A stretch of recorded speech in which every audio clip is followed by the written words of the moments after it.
Ladies and gentlemen, meet the speaker, Morayo Afolabi Brown. Morayo Afolabi Brown is an efficient project manager, creative content creator, and an astute media practitioner. In her 15 years journey in the media industry, she has worked at a number of reputable companies, including CMC Connect as project director, HITV as commercial director and group head, content development and acquisition.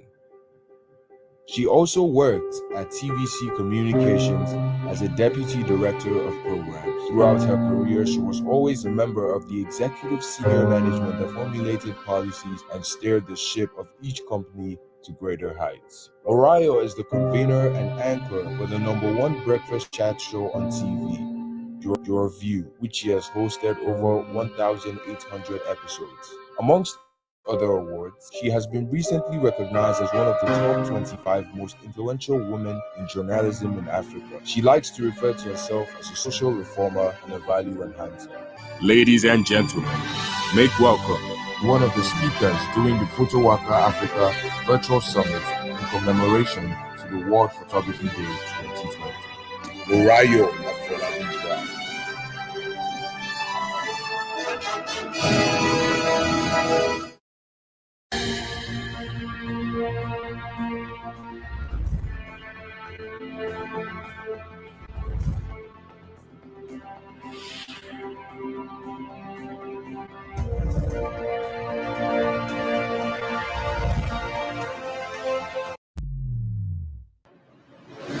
Ladies and gentlemen, meet the speaker, Dr. Yemisi Ak.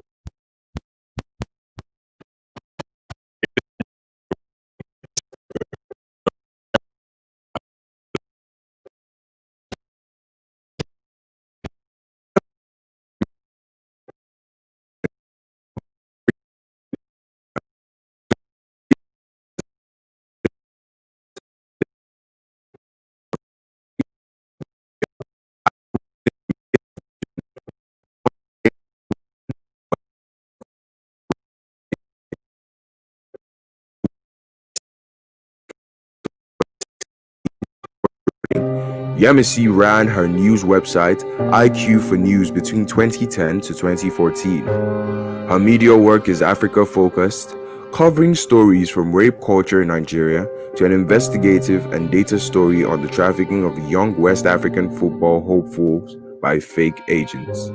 She has freelanced for publications including the UN Africa Renewal magazine and has several years' experience in communication management for charities.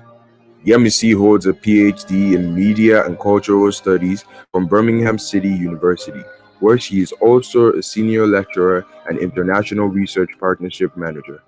She has published scholarly research on women's rights and African feminism, and journalism and digital public spheres. She was editorial consultant for the United Nations Security Council Resolution 1325, commemorative book titled She Stands for Peace, 20 Years, 20 Journeys.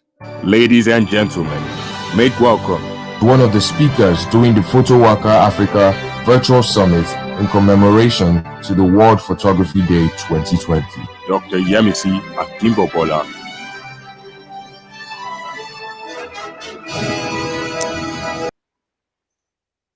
Hi everyone. Hello everybody, and welcome.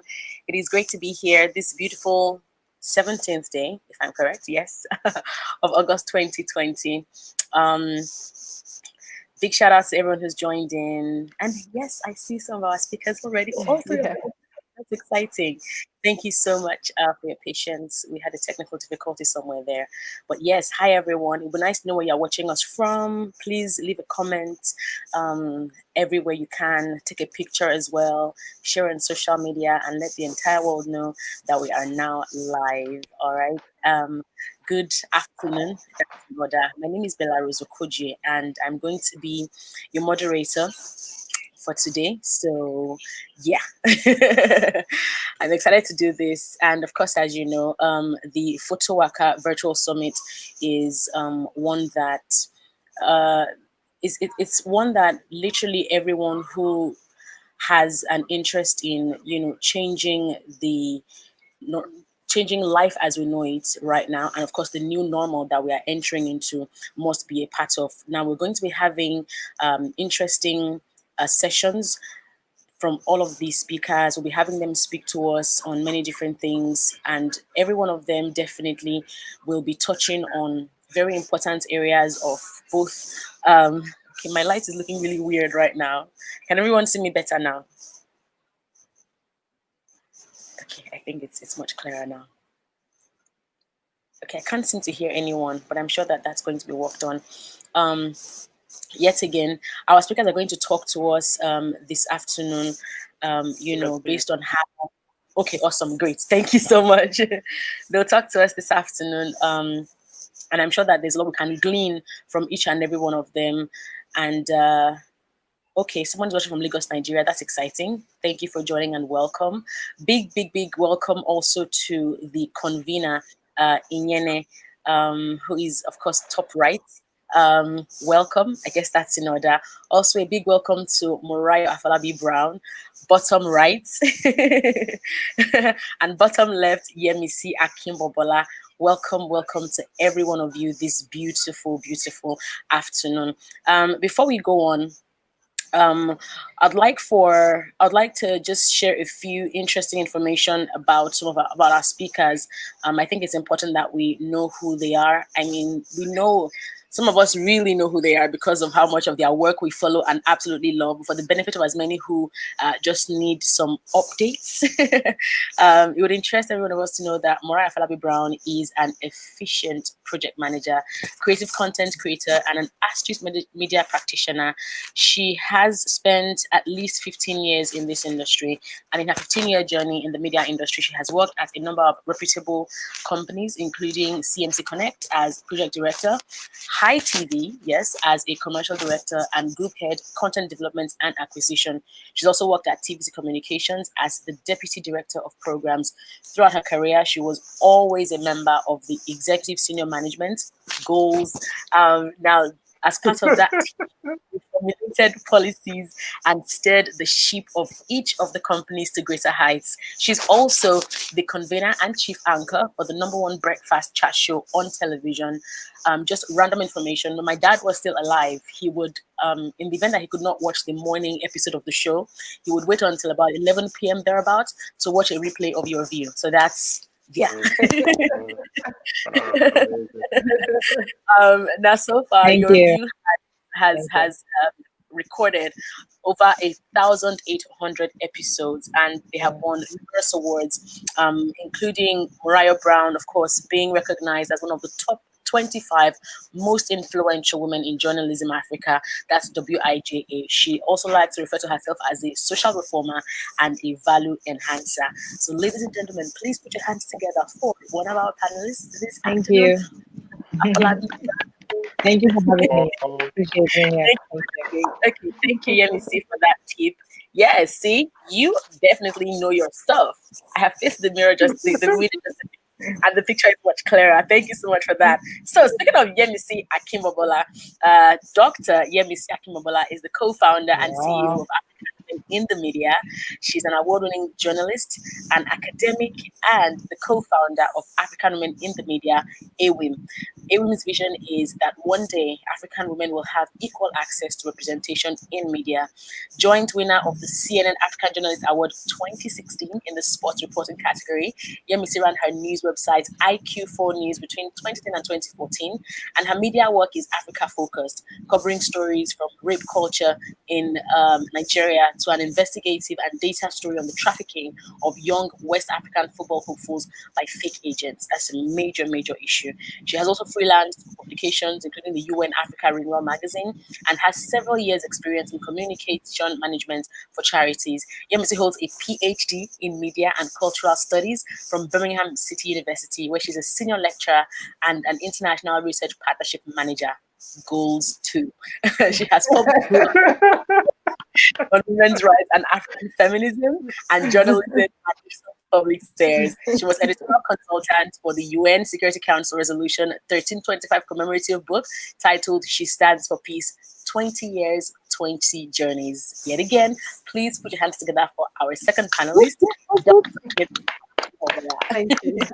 Thank you very much. The convener of PhotoWaka and the PhotoWaka virtual conference, Etienne Godwin Akman, a multi-award winning visual storyteller and communications expert with a difference. Obviously, you can tell from putting this together that he's got that touch. He's one who's passionate about capacity building for budding photographers in Africa and also helping to build brands across the continent.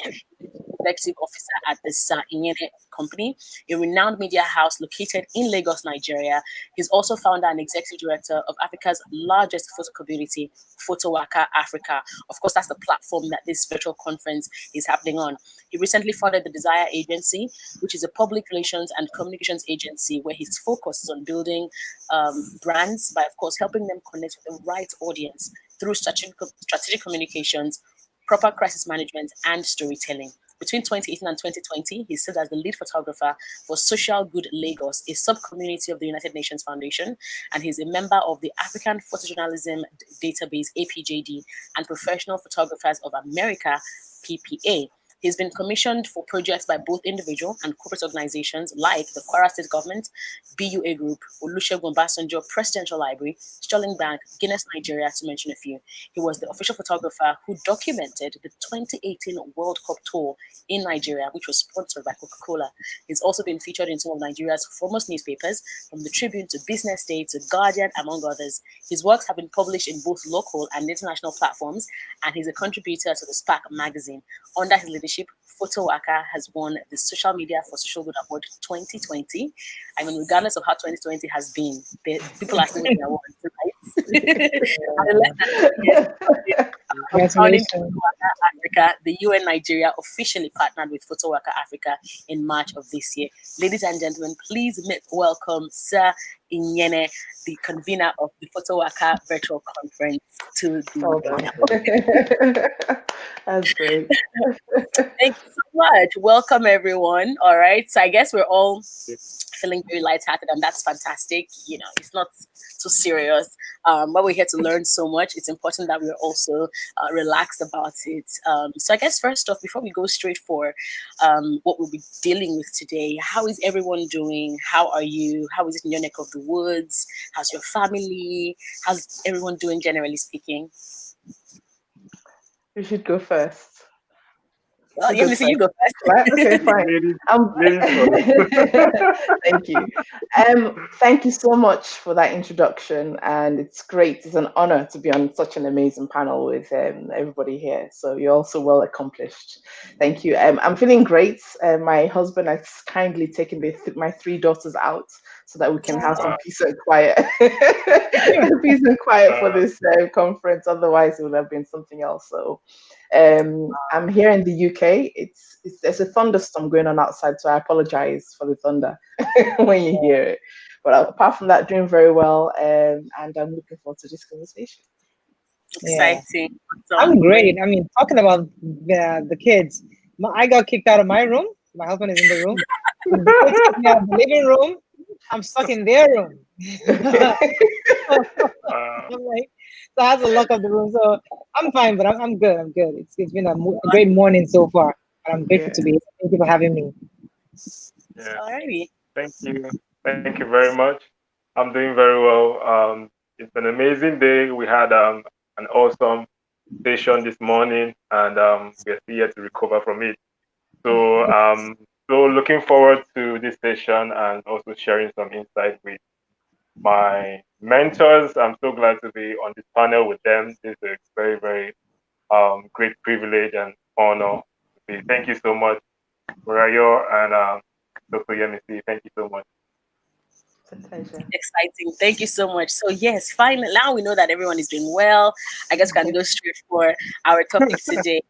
Now, for as many who have been following the posts on social media, both on Instagram and Twitter and every other platform, of course, today's session is going to, or this evening's session is going to deal with journalism as a tool to reframe the African narrative. And while it may sound like, you know, a topic that we may be hearing a lot of recently, now is, I think, a very good time to make actual impact in that regard. There's so much that's happening in Nigeria, in Africa, in the entire world.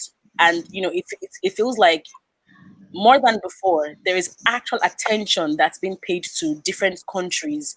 And in the event that, we're able to talk about stuff like this, it feels like everyone does have attention now to really listen and focus on the conversations that are being had to make a difference, whatever difference, that may be. But when we talk about journalism as a tool to reframe the African narrative, what range of field would you say this is connected to? I mean, of course, I have read your profiles. You all are involved in journalism in one context or the other. So, I mean, looking at it maybe from your context or any other which what range of field really can we explore when we talk about journalism being a broad term here or a collective word? What other ranges, within that sector are we referring to? Who's gone? Dr. Yemisi, please do the honors. All right. Well, thank you very much. As journalists, we're held to values and ethics that ideally mean we provide balanced, unbiased, truthful representation of the stories and the narratives that we construct. So, as mediators of information, we're held to account through these ethics. However, because the narrative is still mediated and interpreted by not just the individual journalists, but by the organizations they work for, that organization itself has its own styles and perspectives. And these are examples of where narratives become easily constructed to drive home particular agendas that might not be true representation of reality for the people whom have been represented. So, for example, in journalism, you have the term parachute reporting. So this is used to describe when a journalist based in London, for example, is sent by the newsroom to a country like South Sudan to report on a story in that country, a story which the journalist has not been a part of, and therefore has no kind of context in which to frame that story. So therefore looking at it from an external experience, okay? So they're simply parachuting them in, and they therefore lose that authenticity in being able to construct the narrative of the community because they're not a part of that reality. So their observations and interactions with it is as an outsider. And therefore, there lies an example of how African narratives have been misconstructed. There's also the colonial legacy, where in constructing a certain narrative about Africa being a place that is primitive, where people wear leaves as clothes and they don't know how to govern themselves and control themselves, that narrative served the purpose back in the day to justify colonization and all the other atrocities. So that legacy of misrepresentation of Africa is what we're still battling with today. And so to answer your question on the range of the field, we can do our part to not just change the narrative of Africa, but constructing new narratives. And yes, we can do this through factual storytelling in the form of journalism, but also in arts, in fashion, in photography, right, in architecture. But the key to this is changing and developing new narratives. The key to changing and developing new narratives is ownership of the channels through which communication and the construction of narratives happen. And that is why social media and internet have been having a lot of impacts lately, because people can use those platforms themselves to report on their own realities. But I just felt it was important to kind of understand the wider context of why we are in this point where we are actively talking about changing narrative. And of course, the agenda to change the narrative of Africa and develop the Africa that we want is part of the African Union's 2063 agenda, right? So it's a continental agenda beyond just the media, right? So in terms of the range of industry that journalism encompasses in terms of changing narrative, well, we've got bloggers who, yes, they're not official journalists in that sense, but we've got so many platforms through which we can actually tell our own stories. I think that's important. Exciting. Thank you so much for that. Thank you. Can we hear a few from you as well? Right. So for me, I think in addition to what Dr. Yemisi had just said, I think it's important for us to have an African strategy. What exactly is the plan? What's the Nigerian agenda as regards changing our narrative? We don't have that unified front on exactly what story we're telling. So everybody wakes up and comes up with an idea. Oh, I want to do this. I want to talk about this. I want to talk about that. There has to be some rallying point to agree on what exactly is the story we're telling to the world. Because I have found that there's a lot of good stories in Africa which we've failed to frame properly, where the world can understand and accept who we are and respect us for our differences. What we've seen are the convenient stories that the West is willing to accept. So stories of the ills going on in Africa are those they only validate what they already know of Africa. So what we need to do is decide amongst journalists as ourselves, what exactly is the story? What agenda do we want to set to the world of who Africa is, what we are about, and what we plan to be, what our future projections are? So when there's a general understanding of what the story is, we can sell the story through entertainment. So we've seen entertainment grow from where it is to where it is right now, and to where we can see it's going in the future. But even with the entertainment, there's still no agenda. So what exactly, as I've said in the past, United States, for example, was quite intentional when they were developing Hollywood. It was direct. They knew exactly the story they were telling to the world. They knew exactly the story they were telling to even their own citizens as regards what was going on in the war. So, and they used the movies at that time to tell that story of what the boys are going through during World War II. The same strategy we need to agree as journalists. What exactly we are? They call journalism the fourth world. So our job really is to ensure that we form that balance in society and governance. However, what is more important is to go beyond that and now agree on what narrative must we tell the world about ourselves, and begin to depict that not just in our content, but also in our art, in our music, in our entertainment, in technology, in every area aspect of our lives. So I think for me, it is important that we agree. It's important that we have a narrative that is African, but at the same time, it must be an agreed, intentional narrative that we are all on this, so that Dr. Yemisi is not doing one thing, and Belarus is doing another thing, and then we have, say, doing something else. That's it. Let us have a perspective where we're all together in this, and then have the right narrative to the world. That's how I see the context in which we should take this out. Tweak the question a bit for Sayene, because not because you're a guy, I promise. But like as a photographer, do you sometimes feel like you don't know exactly where you stand in this whole in the fight, right? As someone who is maybe in photography, do you feel like you are 100% with the journalist, or do you feel like you are more of an entertainment stakeholder? Where exactly do you think you fit in? You know, when we talk about journalism as a tool, where do you think you actually fit in comfortably? Okay, thank you very much for that question. I think I prefer that more. And photography is very, very broad, not just limited to the entertainment industry. They are photojournalists also.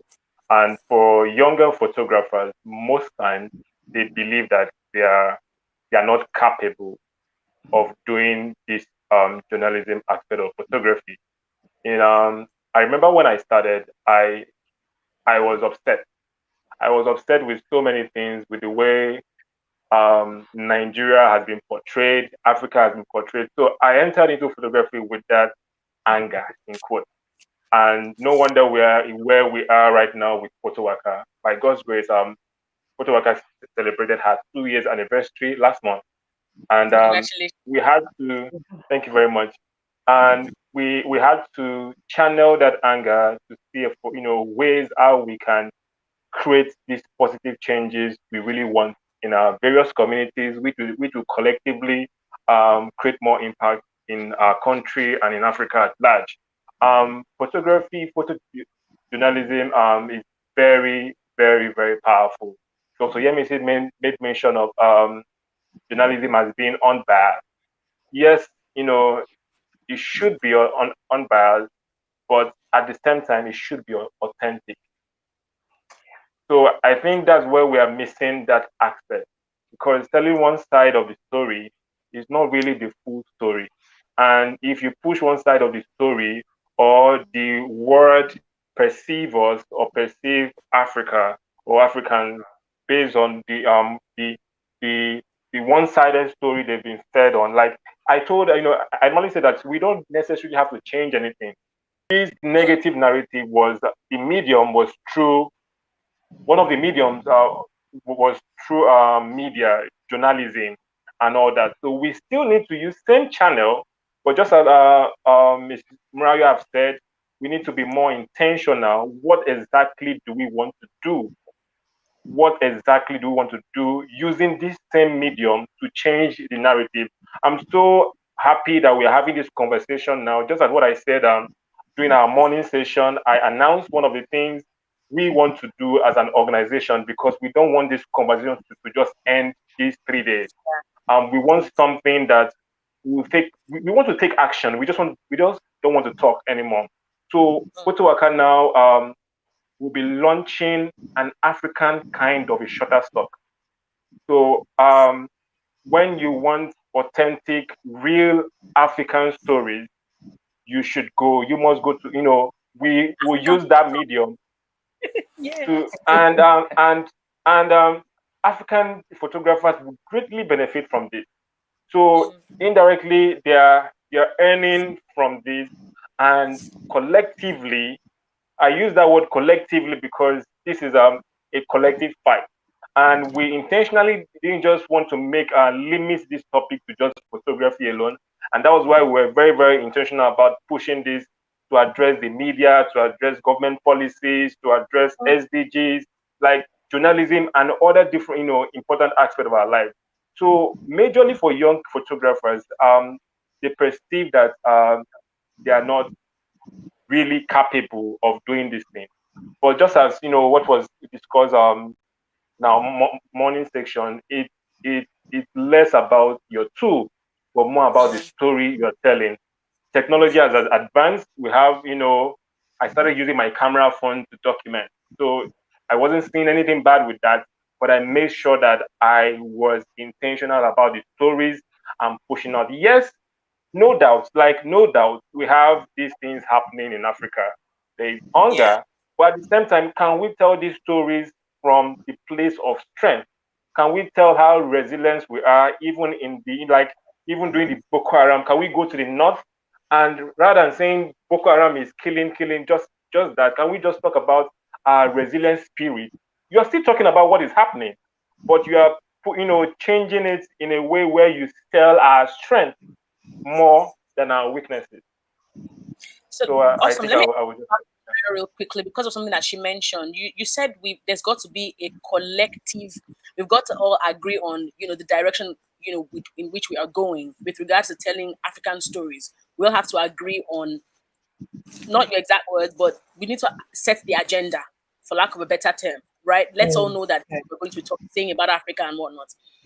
So what would you say is happening right now? Looking at the fact that we don't exactly have that. I don't know if there are any platforms that exist where every stakeholder is involved and we can say, okay, this is what we're going to be doing. A friend of mine years ago had shared with me how he went for some conference somewhere and he saw a few Western journalists. I'm not sure what their nationalities were.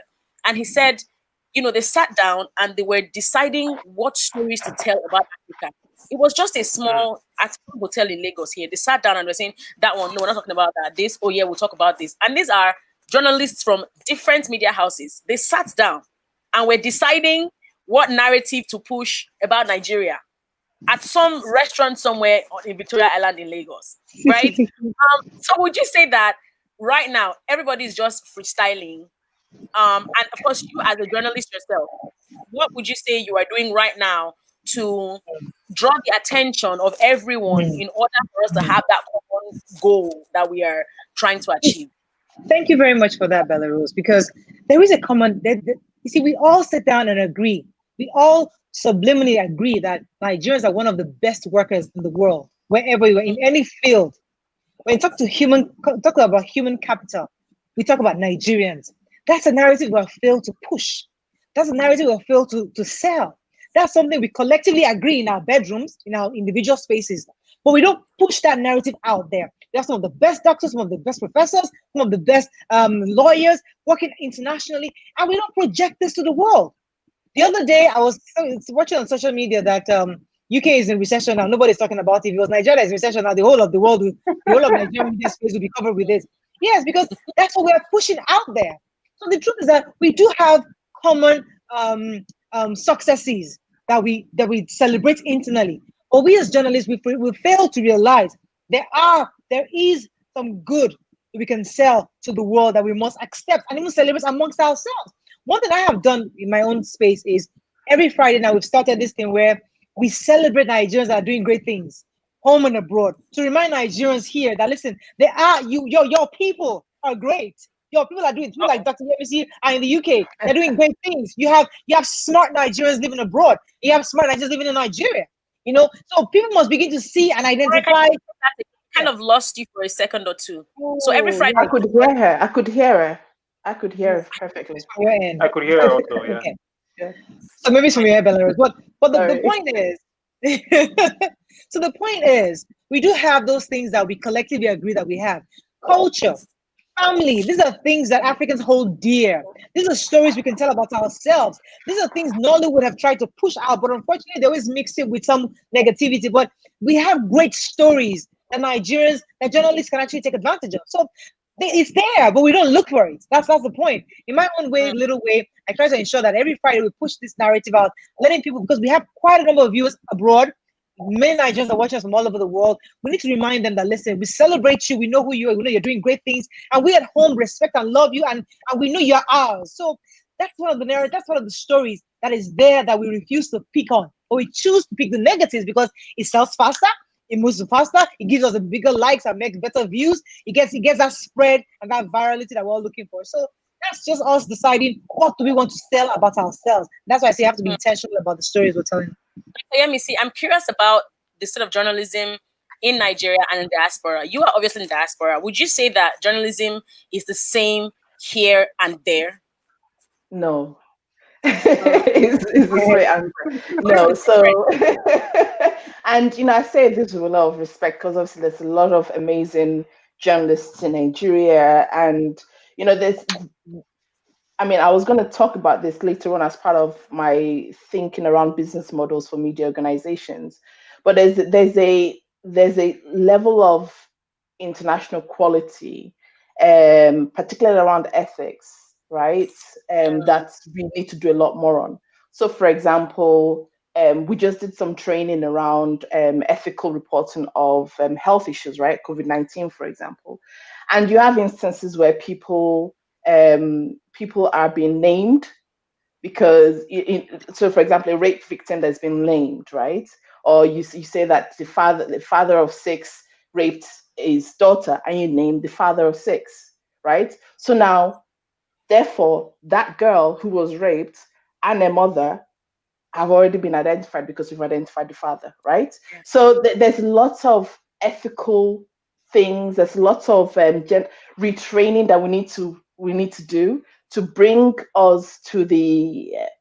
I struggle to think of the right word, but the international standard in terms of the quality and the rigor, right, of the stories that we publish, and that connects to a wider issue of how we expand the industry and remain competitive as an industry, as a Nigerian or African-owned industry internationally, because we need to rethink our business models as well and how we're making money. And without the quality and the rigor, we're not going to be able to compete with Al Jazeera, with CNN, right, and those kind of things. So I think the and then also the governance structures are different, and there's a myriad of things that we could point to, and I don't want to seem entirely negative because there's also really good quality journalism, right? Premium Times, for example, they're doing an amazing job.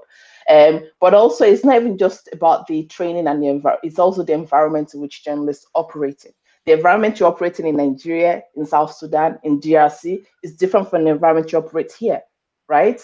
Right. So there's issues around press freedom that also impacts the rigor of your journalistic practice. Okay, so it's a layered issue that is not just about the individual journalist, but also about the environment in which you're operating. But journalism is, I would say, the quality really differs, in terms of when you read the Guardian UK, you read the New York Times, compared to maybe a few others that you might read on the continent. Not all of them, but I think there's a need for a reimagining of training, and the continuous training and retraining of journalists, and also kind of setting our standards higher in some media organizations.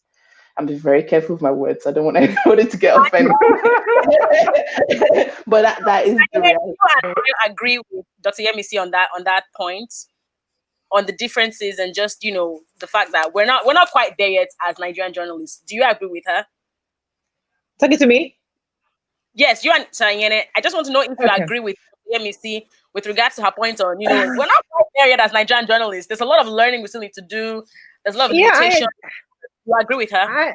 I agree to some extent. I agree with the ethics of journalism. I agree the issue of ethics is obviously very important. But I also feel that we are different, because I one thing I tell people is that we have to always wake up and smell. There are issues in Africa, there are issues in our society that is completely different from that, the issues they deal with abroad. So journalism here is, I understand the rigor she talked about really earlier, which makes a whole lot of sense. But here, sometimes you need, because of the kind of society we live in. Let me give you an example. So you try to protect the rights of a rapist because, hey, that's the right that is protected by the American Constitution, for example, the freedom of sorry, of the victim. Of the rape victim, yes. So you protect the right, even the rapist, you protect his rights. But at the same time, in Nigeria, sometimes where you see in a situation where you naming and shaming is so critical to ensuring that certain people are brought to book.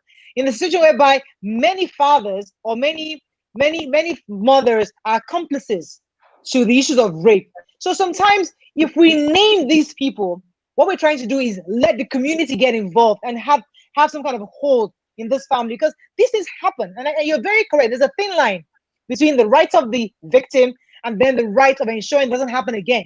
So that's what I'm saying, but it's a different society altogether. So I hear Dr. Yemisi very clearly, and I agree with her mostly. But sometimes, as a Nigerian journalist living in Nigeria, I also understand the what's the word I'm looking for?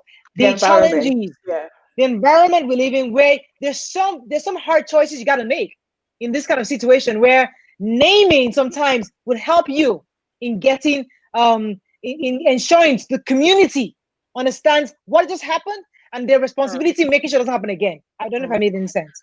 And I can see the argument you're making, but also when we consider how stigmatized that child is going to be, right? The fact that the society that we're calling upon is going to act in a less sympathetic way than you would expect, right? So, for example, there was a particular story in Kenya recently that we discussed on my WhatsApp group, where a media organization revealed the identity, exactly the story I told you, of a father who had raped his daughter. They revealed the identity. So now the mother of that child has been kicked out of that community. The child has been kicked out of that community. Wow. So there was no sympathy for the actual victims of the crime. So we're speaking about a very specific issue here, but I'm saying I'm using that to illustrate the wider context that ethics is not a kind of black and white situation. We can simply say because of our African context, it's okay. Because of our African context in this particular situation, it definitely wasn't okay, because now the victims have been ostracized from their communities. So I think that there is a lot of conversations that we need to have. And the solutions, well, it's one of those things that is ongoing, right? The solutions come from both internal policies, internal agendas, right? How well do we all know, do journalists know the internal policies about identifying rape victims, for example, right? Is there even one? Has that conversation been had? Yeah. So those are the kind of standards we need to hold ourselves up, where we actually have policies about these things. We reflect and we think about these things, and we create agendas around these things, and that we ensure that our journalists that work for us know this is the policy on this. So I mean, so I guess I missed it. Again, about I thought it was the rapist, the man. You're saying that his name was revealed, not the child. I mixed it up. So that's what I'm saying. That even in the context of revealing the identity of the father that raped his daughter, it's the same thing. Automatically identify the victim, right? Gotcha. All right. Gotcha.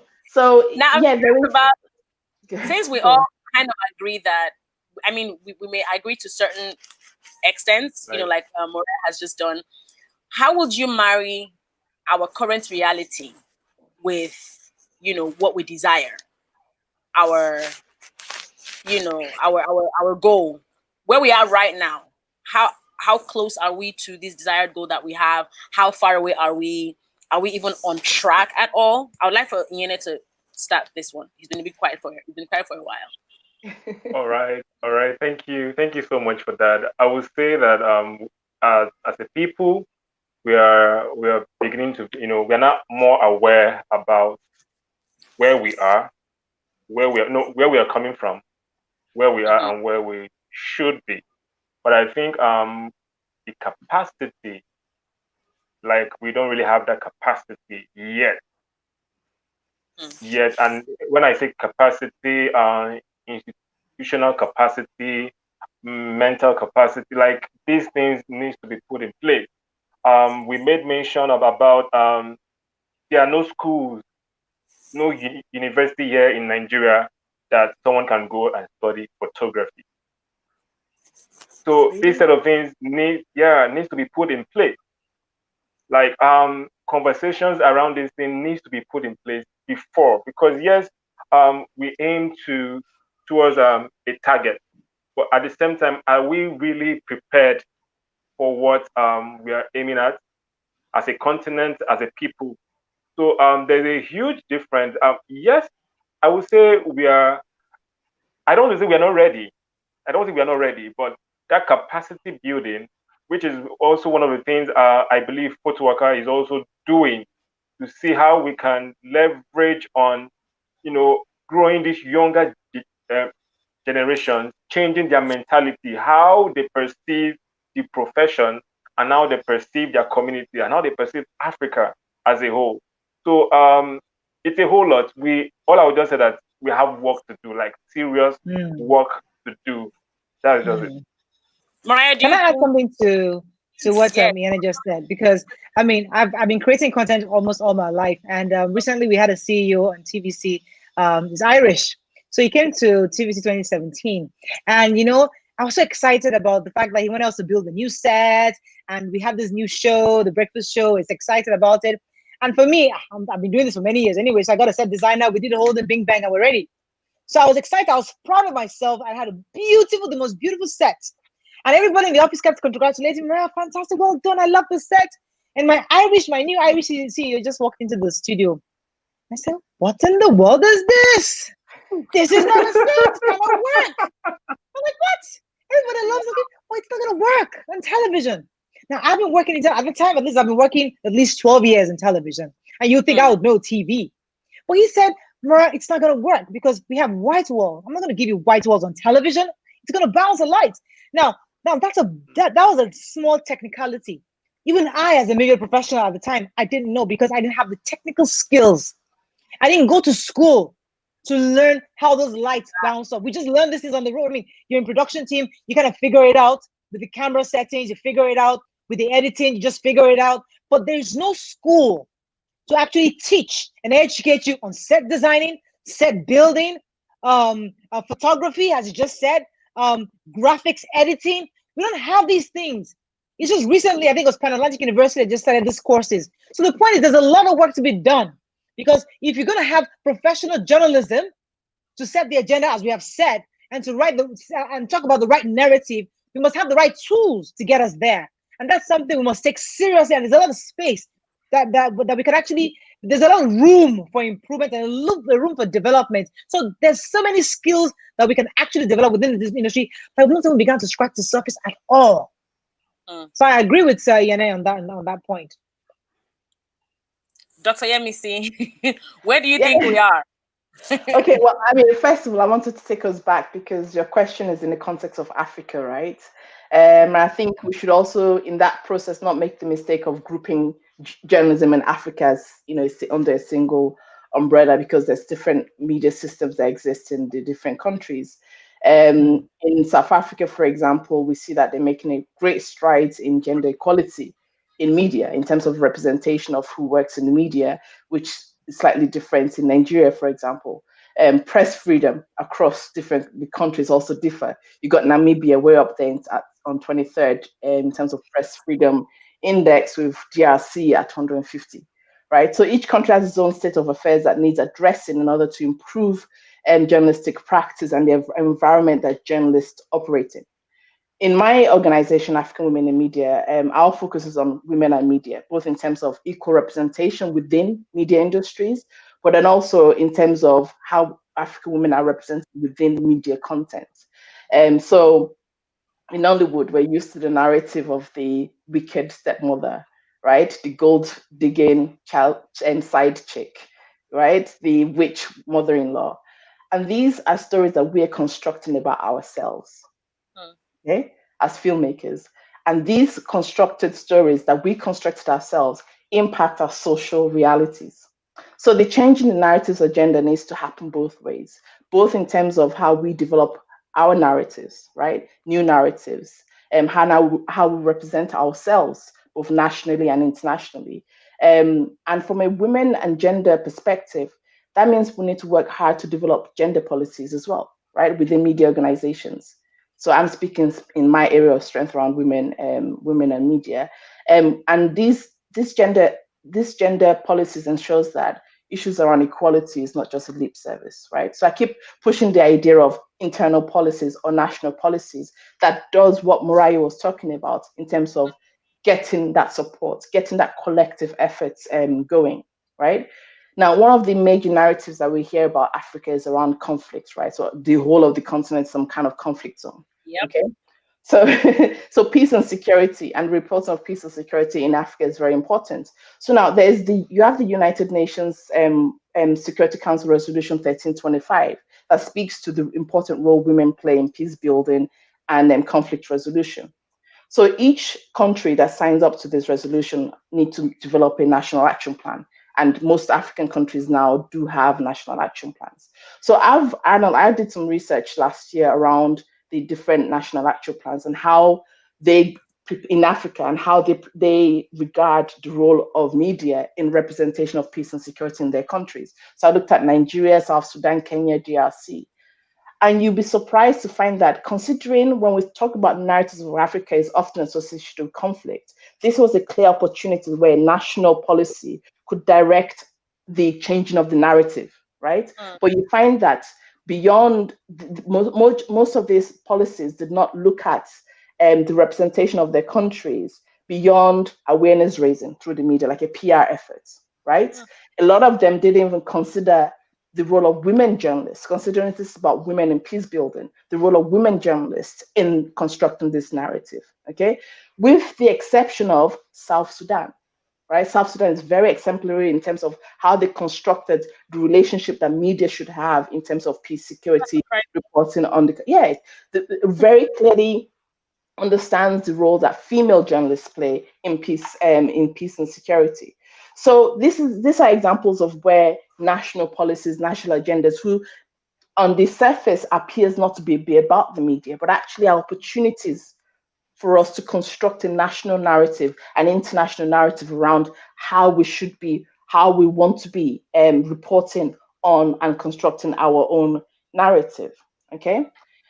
On the positive side, we see platforms like Iroko TV, right, making good use of digital platforms, doing amazing things with, African films, Nollywood, I think Zollywood, is that what they call it, Zimbabwe, different film industries. But then at the same time, so two-edged sword. So Iroko TV, as was labeled Africa's Netflix. Now Netflix is interested in African narratives, African stories, and investing money in that, which is great, right? But then also we have to be careful not to allow platforms like Netflix to push out the African-owned platforms like Iroko TV. But then also to not allow ourselves to fall in line with constructing a narrative that sells on Netflix, as opposed to, again, being focused on that creating of our own narratives. In the UK, since the Black Lives Matter movement this year really galvanized because of George Floyd and everything that happened in America, we've seen a very deliberate attempt on media and advertising, on news, to use more Black faces, right? I've seen more Black female news sources in 1 week than I've seen probably in the whole year as I've been here. Things like, but the hope is that you said earlier on about us latching on to these new conversations, the fact that the world is listening and seem to be doing something about it.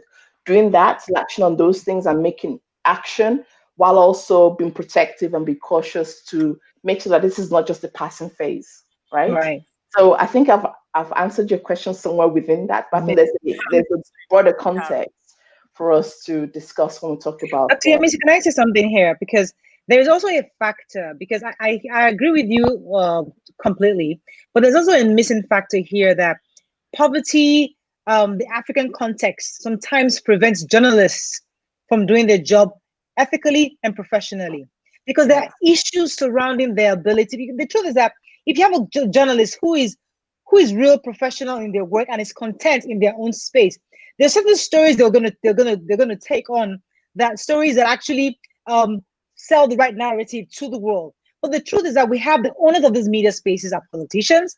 We have the fact that many of these media houses are influenced by political issues going on. So the truth is that most journalists have been redirected instead of focusing on the right thing. So that's usually that's another factor that prevents us from having the right perspective. If we do have all things being equal, when we have a proper government in place, when everything is going well as it should, journalists can then probably see how we can then collectively agree on the narrative. But for now, there's just so much going on in the country where you can't even begin to think of how we can have that proper narrative to be told internationally. Do you get the point I'm trying to make? Yeah, exactly. The environment in which you're operating in Nigeria is just not conducive, right? And it takes a lot of how do you put it? It takes a lot of not hard work, but just determination. Yeah, willpower to be able to do the. And you have journalists that have not been paid for months. You have so many, and the partisanship is a big issue. So those are the kind of things I say we need to work out. That's preventing us from doing that adequate job, because therefore what then happens is that Netflix comes in, which is a good thing. It's a good thing that Netflix is there, and it's a good thing that they're interested in investing in African narratives. But they're now taking over African grown businesses. Canal Plus has bought Iroko TV, I'm told. Did you know that? Canal Plus, a French company, they practically bought Iroko TV. Yeah, they own Iroko now. It's really sad. So, and that's where the cookie crumbles, as they say, when the environment doesn't support you. The government should have a creative arts media funding pot, right? It should have those kind of policies, those kind of departments where it supports the development of these organizations. That should be part of your business model without the partisanship. Right? So we've talked about the creators, we've talked about the creators generally. Let's not talk about the consumers. The listening, reading, viewing public. What role do they play in pushing the narrative that journalists want to push, or journalists have started pushing? How can they contribute to pushing or changing the African narrative and making the work that journalists are doing easier, or at least effective? They've made our job harder, because now we have citizen journalism everywhere. Everybody's a journalist. You get a phone, you record samples, and you don't even give us a chance to verify the stories. It's already gone viral. So they just make things even harder. And I think where we need to begin to draw the line between, listen, what's value and what's trash, is where we need to now make the difference. We as journalists now need to have that. We need to thicken that thin line, let people know how you can get the right news from which sources. Because anybody gets a phone, records something, it goes viral, and before you don't even have dates. They don't even have dates. So I have an issue with citizen journalism. As much as I appreciate what they do,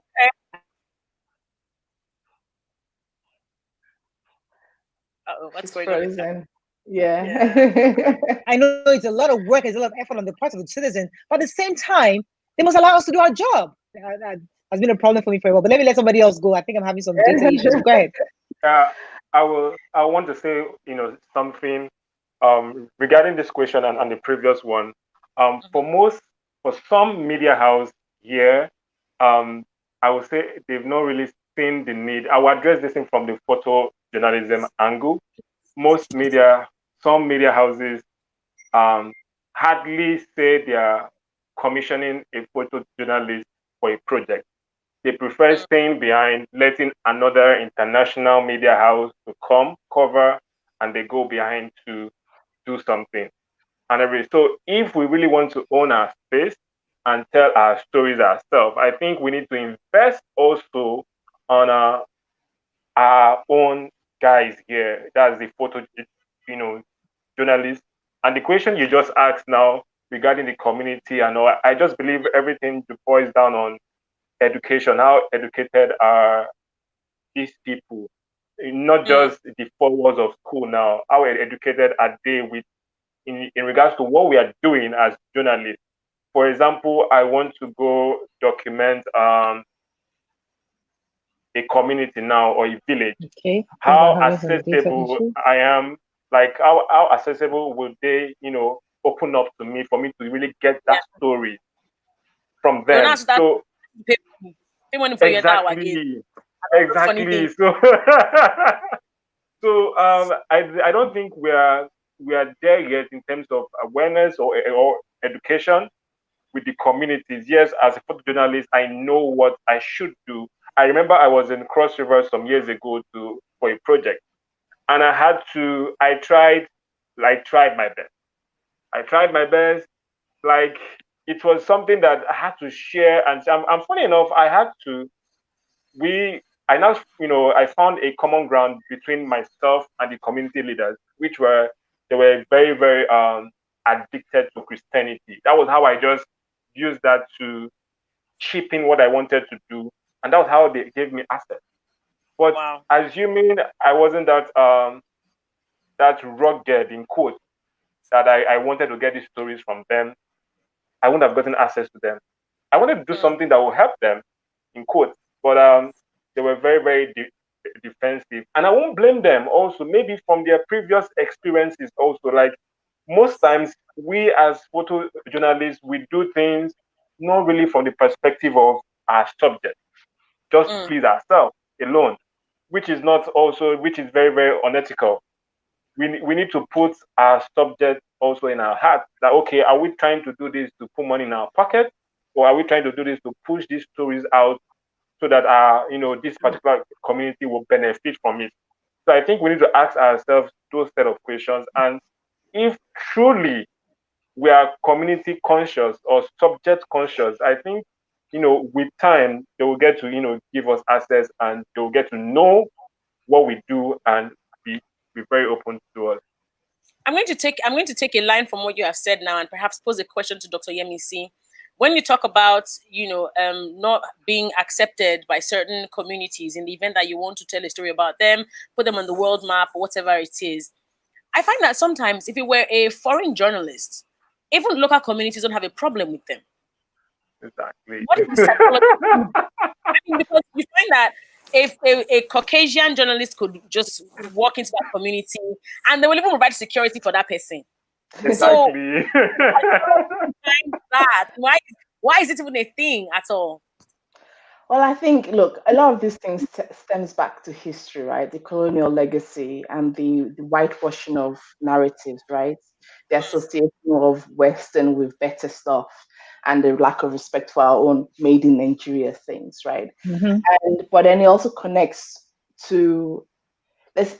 A lot of this is, again, multi-layered, as I always say, right? The environment you operate in, where there's limited press freedom, there's limited policies that guide your operations, there's limited finances, right, and resources. So certain practices create mistrust with certain communities because they see all these things, right? So there's that level. There's a level of the government just ensuring that the environment is free and safe for press to operate. There's a level of allocation of resources that ensures that journalists can actually practice and therefore do not create an image about themselves that creates mistrust with citizens. And then for the citizens, you talked about education, right? To what extent do they have educational and even the financial agency, right, to be able to work with media, to be able to interpret media literacy, right? Just simple media literacy in terms of how they interact with information that you produce, in terms of their understanding of what is the role of the media in that society. If you take COVID-19, for example, right, with the amount of information out there, official journalistic information out there, you do not expect to still have people who do not believe that COVID-19 is a real thing. But there you are. You still have There are lots of so people many, who bunch believe, of people.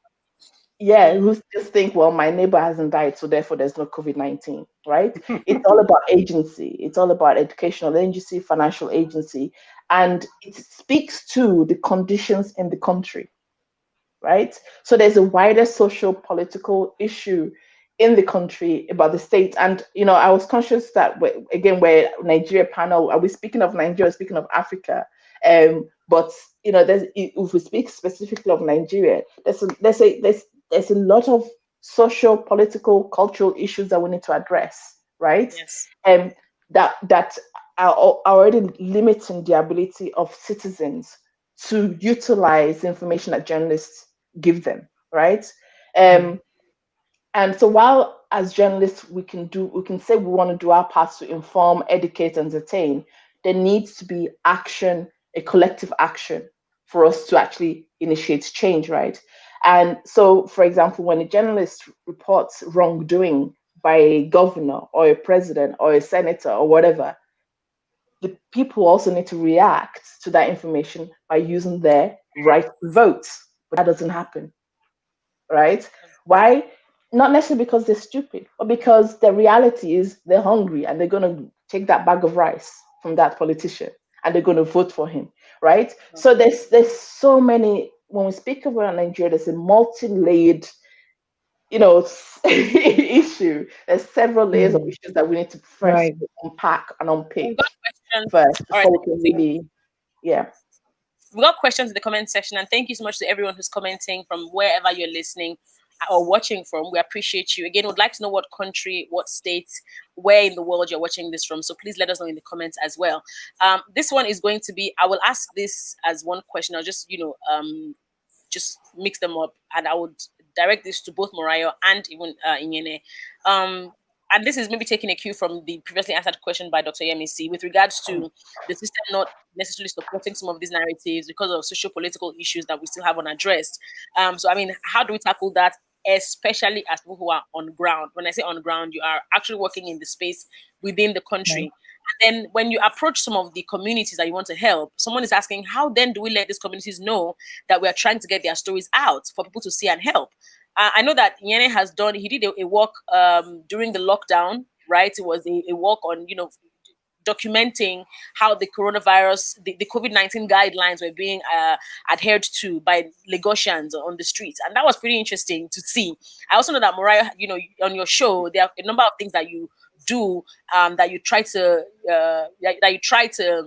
use to shine the spotlight on certain issues. How are you able to do these things without putting your life on the line or without, being in harm's way? And of course, even gaining the trust of the people whom you are trying to help. I think that's pretty important because I think Dr. Yemisi had said it. The media houses in Nigeria, we haven't built enough equity with the people. There's a mistrust. There's a mistrust between us and the people. So, for example, TBC did a fantastic documentary on codeine many years ago, on how codeine has ravaged various communities. And it was a 30-minute expose, but it didn't go viral. We showed it on the internet, on YouTube. We shared it on television. Nobody said a word. Wow. Less than a year later, BBC did a documentary on codeine and it went viral. In fact, the federal government themselves actually made a policy change based on that documentary, referencing the documentary done by BBC. So the same thing, we do the work, but many people don't see it. Now, how did that make you colonial? It's part of what Dr. Yemisi said earlier. The colonial mentality, the thinking that, well, maybe they have certain interests, or maybe the owner of the station sent them on an agenda. They feel that there's an agenda by the media owners, or there's an agenda by the station, or there's somebody funding something to take the image of somebody else. So there's that mistrust. So where is this documentary coming from? Nobody's understanding that a journalist identified a problem in the society and is trying to do a story to put more light on that. No, they simply believe that some other party has paid you to take the image of this government. So there's that consistent mistrust between us and the people. But if somebody from outside does exactly the same thing, then we pay attention. So it's a frustration that the people on ground have.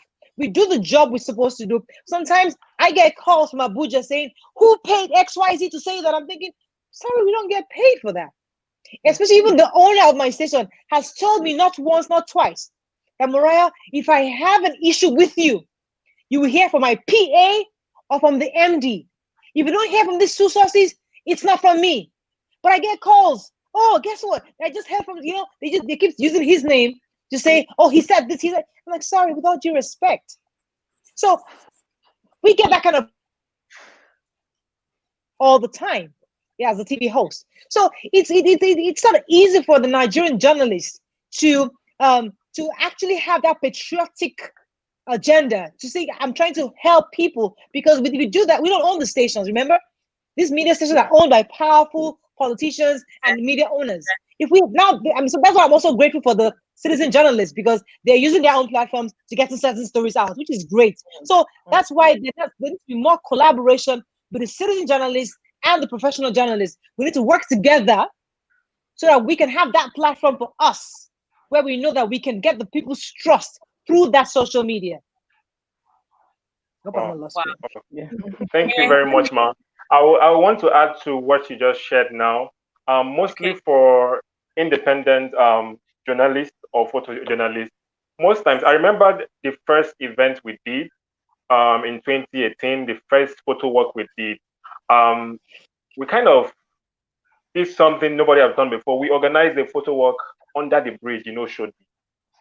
I'm not sure Dr. Yemisi will be familiar with Oshodi, but I know the name. Okay. Everybody's heard So of it.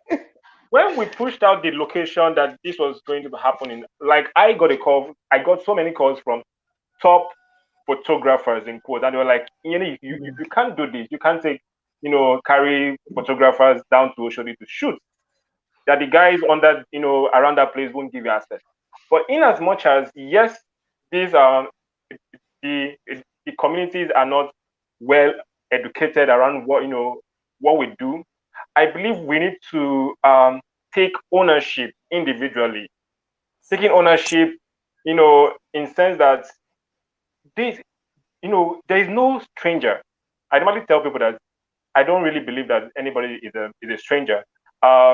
First, we just need to connect well with them and speak the language that they understand.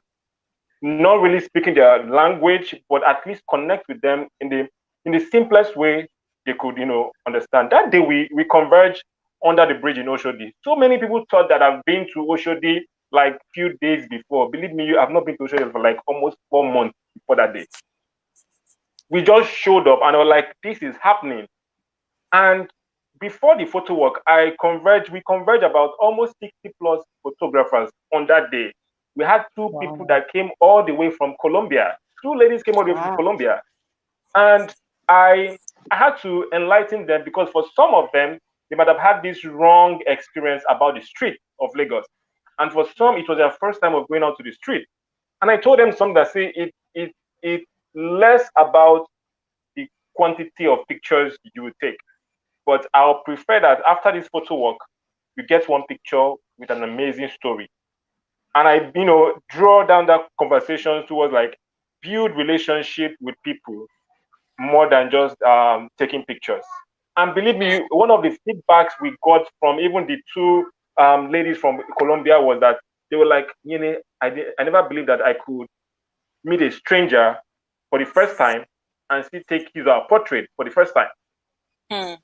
So I think everything just boils down on connecting with people first, because on that day, this set of Agberos in quotes, I'm not sure how can I, like, they came, but we just had to, rub minds with them.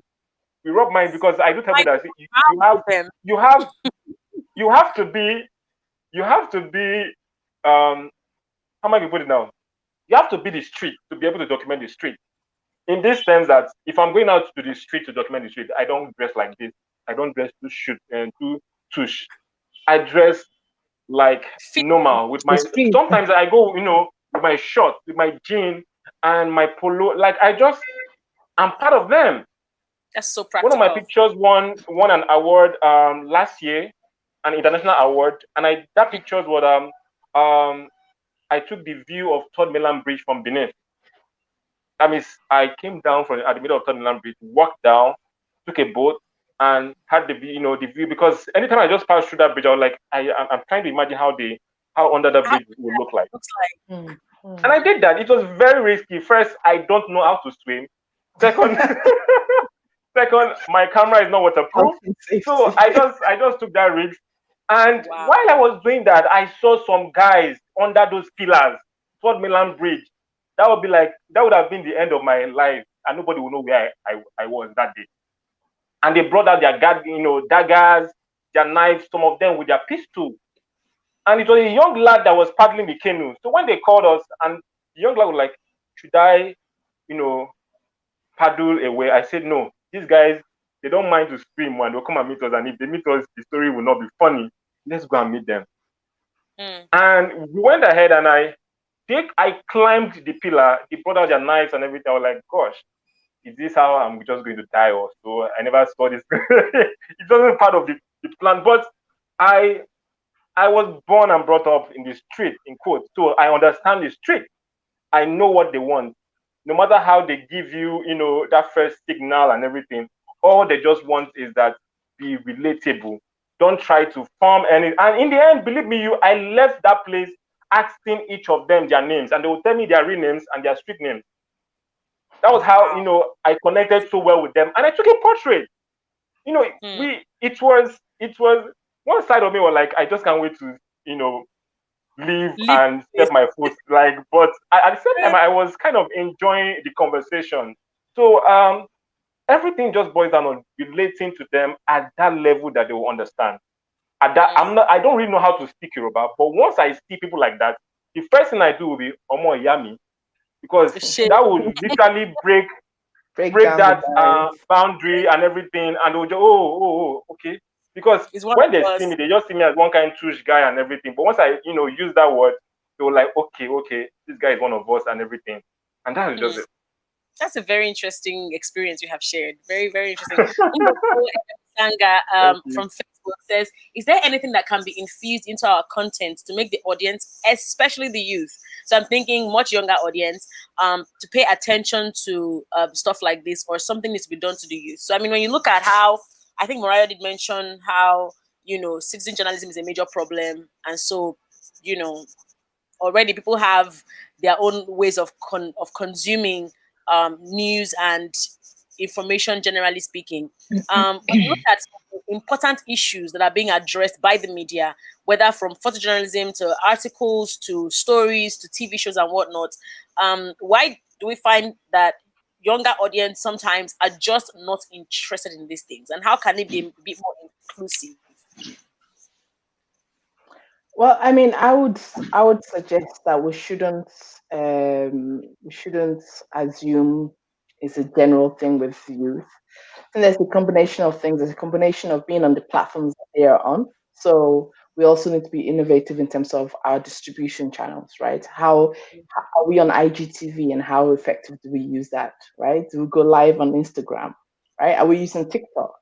Are we going to the places where it's their natural environment? I mean, I love TikTok. Okay. I never thought I would say that,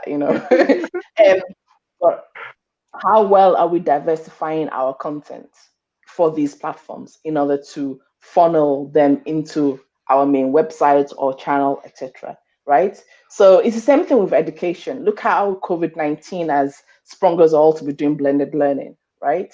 So it's about not simply just sticking to our guns as to this is what journalism is and it's nothing else, but actually being visible on the platforms that the youths. We must use those platforms. Is that what you're saying? Sorry? We must use those platforms, must get on those platforms. Absolutely. One of my favorite content, I love seeing full investigative long form stories published entirely for Twitter, right? Why not? Why not? Those are the platforms where they're on. Why not? Right? If you're doing your show, Mariah, when you're doing your show, are you live on IGTV at the same time? Right?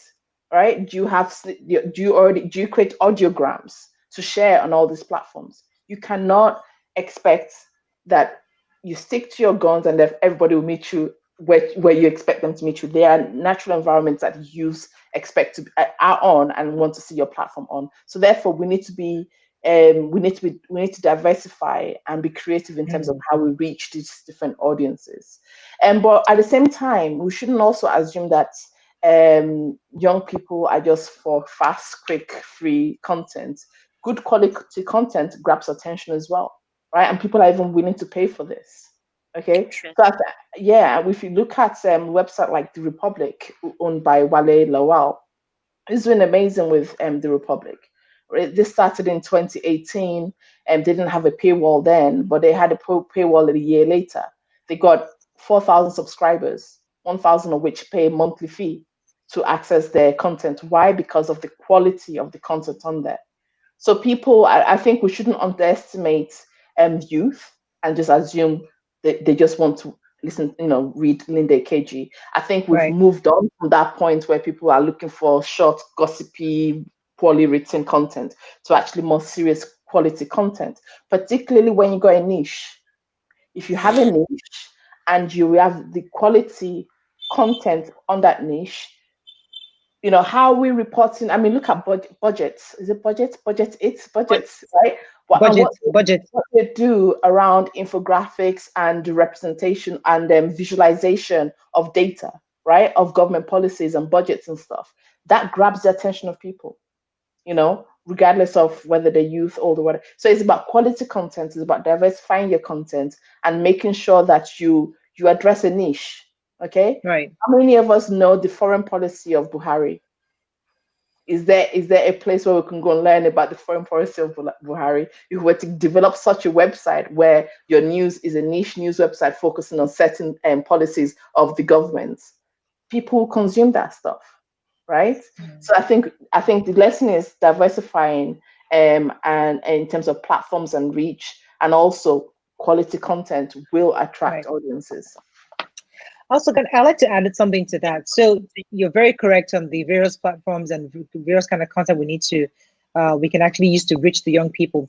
But as a content creator, one of the things I've also identified is that we must begin to create aspirational content. And when I say that, one of the things I'm really passionate about, I think Dr. EMC had said it earlier, we've created a content around what we know, the wicked stepmother, the voodoo, babalawo, the various issues. When Wakanda came out, everybody identified with Wakanda. Somebody has thought far ahead of us. So we need to go beyond what we know to what we want to be, to where we're heading. Someone needs to begin to go beyond the usual to what we see ahead. So young people are not just interested in what's available, but they want somebody to create a picture, paint a picture of the future for me. Give me something I have no idea about. Paint the futuristic content for me. Let me even aspire. Let me see Africa in a different light. Let me see Nigeria in a different light.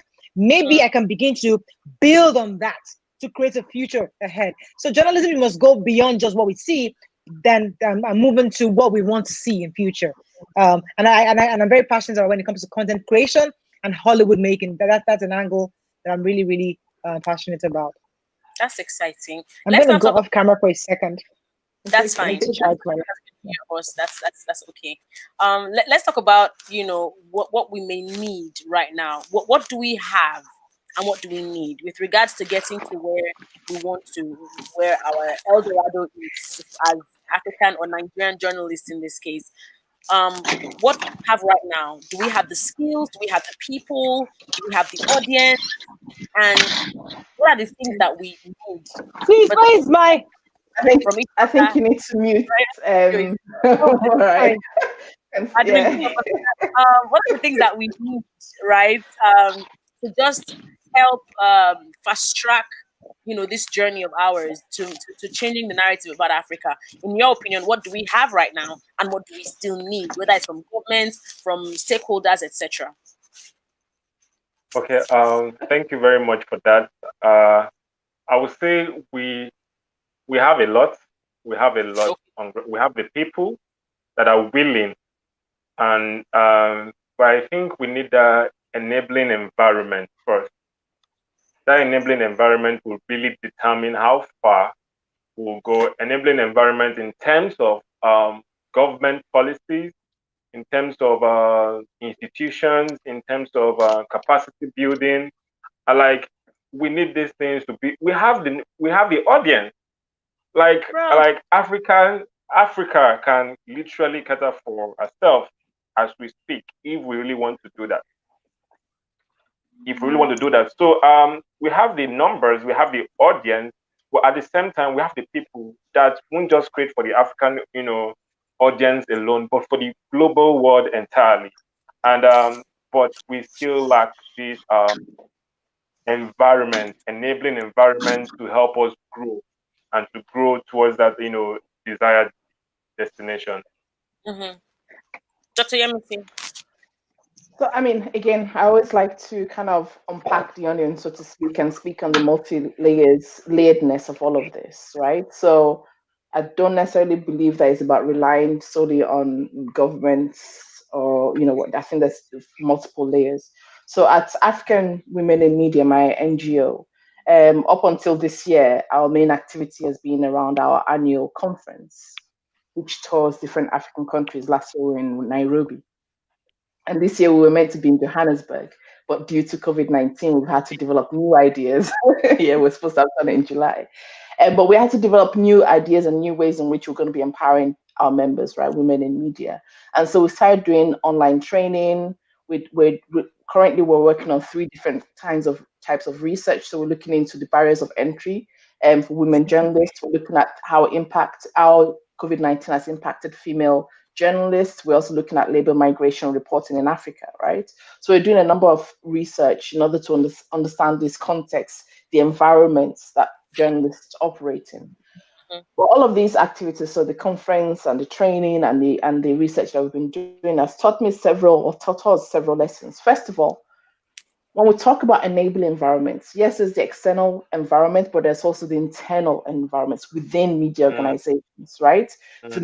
So first, with limited resources, that means that newsrooms don't always have the financial and even the technical resources to compete with international media organizations like CNN and BBC, Al Jazeera.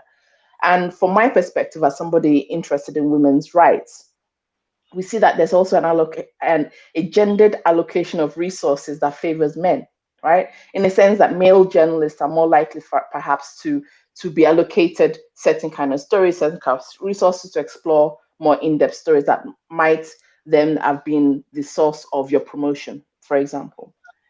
And so, which then means that, so we're talking about gendered allocation of resources and even the existence of resources in the first place, which then means that only certain kind of stories, certain kind of issues make it to mainstream, right? Are covered, are investigated, okay? So, for example, there's very limited reporting on women's rights issues, okay? So if we're talking about changing narratives and we're, sorry? In recent times.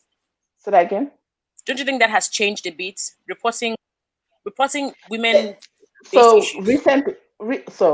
So now that's another bigger question, right? So in COVID-19, there's been a lot of GBV, right? The gender-based violence, sexual violence, and all that's been reported, right? Yes. And in that context, but that's not the limitation. That's not the only frame of gender and women's rights issues I'm talking about, right?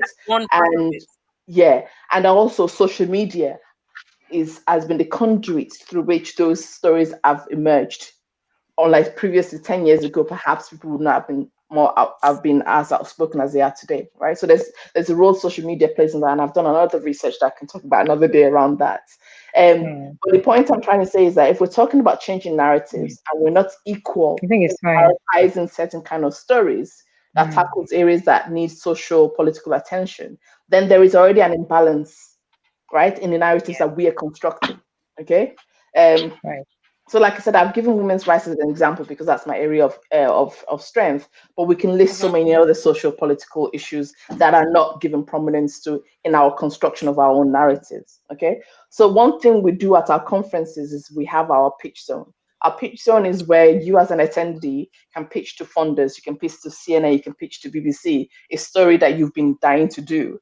And the winners of, if you're successful in pitching a story according to the categories that we set, then you win one of our awards, which gives you $2,000 to come produce your story, right? And that is a direct example of how we are economically impacting women journalists, so that they produce the kind of content that gives them the opportunities for promotion, right? Opportunities to be at that table where those decisions have been made about the kind of stories that get focused on, okay? Right. Secondly, training. In July, we trained 200 East African women journalists around risk communication and community engagement, and it was a program supported by UNESCO.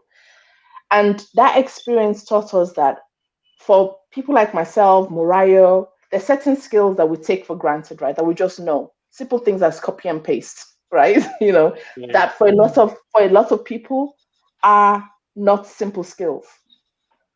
So there is a need for us to not just to reimagining training of journalists, but also continuous training and development of journalists, right? So training doesn't just end when you finish your journalism career or your professional training.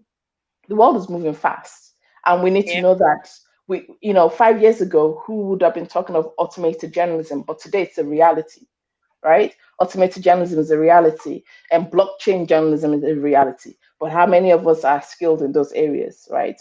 So it's still like, watching Star Trek for a lot of people. So there's a need for us to reimagine training in our media schools, but also continuous training to prepare, so that in universities or professional training, we're preparing journalists for the future, okay? And also, we have a lot of NGOs and international agencies who come to Africa to train journalists, but then who I would term as parachuting journalism training as well, because it is important that the people who are training you understand the context in which you operate, just like Mariah just cited, right? In their training. And then finally, there's the wider context of press freedom, right? And a respect for press freedom and freedom of speech. It is astonishing that today we're still hearing of journalists being imprisoned without charge, right? Yeah. We're still hearing of killings of journalists. Okay. So we need to promote an open democracies that are not afraid to be held to account. And the danger of not having that is that while we journalists are doing our utmost best to change narrative, develop new narratives, if the governments remain the same in their operations, they're already keeping to that old narrative, right? They're not helping our work if things don't change. Okay. Yeah. What else? And beyond the issue of, as I said earlier on, women's rights issues being highlighted. Yes, sorry, I remember now what I was going to say. I did some research, and I've got a chapter coming out in a couple of weeks, where I looked into how women's rights issues in Africa has been represented by the UK, right, and by the UK press. And it was interesting that on one side, I discovered that, okay, there's certain kind of women's rights issues that they were interested in reporting on, but for all the stories except for two that I analyzed, majority of the agenda being set by those stories was around the narrative of the poor African government who doesn't know how to govern, right? So analyzing these stories on women's rights that were reported over several months, only two didn't have that narrative. Majority of them, at the end of the day, the agenda being set was the portrayal of the government of that country, whether it's Botswana, Nigeria, whatever, as incompetent. Right? So what I'm trying to say is that we can want to create new narratives all we want, but if our environments don't change, the narrative is there. That narrative that they're presenting is not fiction. Right? So those environments need to change, not just for journalists, but in general, for there to be a real reimagining of the African narrative. There's so much more I could say on this, but I'm just going to cut it there to give all of Stop anyway. So Mariah, what do you think we have? What do you think? Did you hear the question? No, I didn't. So what right now? Resources, human resources, etc., skills and whatnot that we have right now? And what else do you think we need, whether from the stakeholder perspective or from the government, or maybe like from what Dr. Yemisi said, from the environment? What do we still need to change that African narrative? Okay, so I think I'll just slightly disagree a bit with Dr. Yemisi on the issue of the narrative that we see is that's the reality. I agree with you. I personally am not one to wait on government because the government have their role, but I think that so far we had a private sector driven entertainment industry, for example, and we've seen how they've been able to organize that industry such that now the government is coming in to get a piece of the pie. Now they want to tax us, and they want to, they're trying to see what they can do to formalize the industry because the private sector drove, we went head on first. Now government is coming behind. So I think that we, as the people, have that responsibility. Yes, reality is one thing. And you can't talk beyond what you experience. So for example, many of us, we think FBI is the biggest thing. We think American citizens, they are the most protected citizens across the world. Until you travel to America, then realize that, okay, it's not as glamorous as Hollywood has painted them to be. You go to UK, it's not as glamorous as the movies are painted, because that's the narrative they've sold to the international community. Until you get there, you then realize the reality. So they have this mother, father, children, perfect family picture they painted to us. When you then see the average American family, many of them don't have that perfect picture. So the reality is different, but what their movies are saying is totally different from their reality. The same thing I'm trying to say is that going forward, you don't have to make movies that tell a lie of who we are, but you can begin to paint stories. So my 5-year-old child is reading a comic book, a Nigerian comic book that is painting a picture that she doesn't understand of a real family, that is saying that police actually works, that police is your friend. They can arrest you and they can then treat you, respect your rights, and then they don't just begin to hassle you without your lawyer. Maybe they are smaller realities, but they are realities anyway. They are reality, but the point I'm trying to make is that the child might not, the reality the child lives in doesn't, all the child knows is that the police arrest you, doesn't ask you any questions, throws you in jail. That's the reality. But somebody writes a comic book, and the comic book she's reading has a sane Nigerian system where the police actually arrest you. You're given a right to have a lawyer. You read your rights. You're respected. You're regarded. Before then, you know, there's a proper process is being followed. The point I'm trying to make is that a little child then begins to see, okay, maybe a new Nigeria might be possible. Maybe this is not, maybe the reality I know is not the real Nigeria. Maybe I can actually build a new Nigeria. Because all of us. Sorry? Sorry? I mean, if I may interject, I think I understand what you're saying about we don't necessarily have to paint all the bad pictures. But the point I'm trying to make is that we are not the only media on ground reporting on Nigeria or on Africa, right? So what I'm trying to say is that these things. So with the research that I did on women's rights, at the end of the day, the agenda that is set in trying to portray the government of that country as inadequate, right? What they presented there wasn't a lie, is my point, right? So I'm saying that we can do all we want to change the narrative, but there are certain social, cultural, political issues in the country, in Nigeria, for example, that needs to be addressed so that they cannot be represented in the first place. Right. Yeah. So my point is that there's a multifaceted approach to change the narrative. It is about constructing, changing, and developing new narratives, but it's also that the narrative changes in reality. In reality, totally agree. I think we're on the same page with that. We have to. You can't give what you don't have. So I totally agree with you. We definitely need to work towards that together collectively. But I also just feel that journalists also, we need to have we need to think about Nigeria. I think a lot of journalists have been somewhat selfish of just trying to get the career ahead, where we're not thinking of the bigger picture.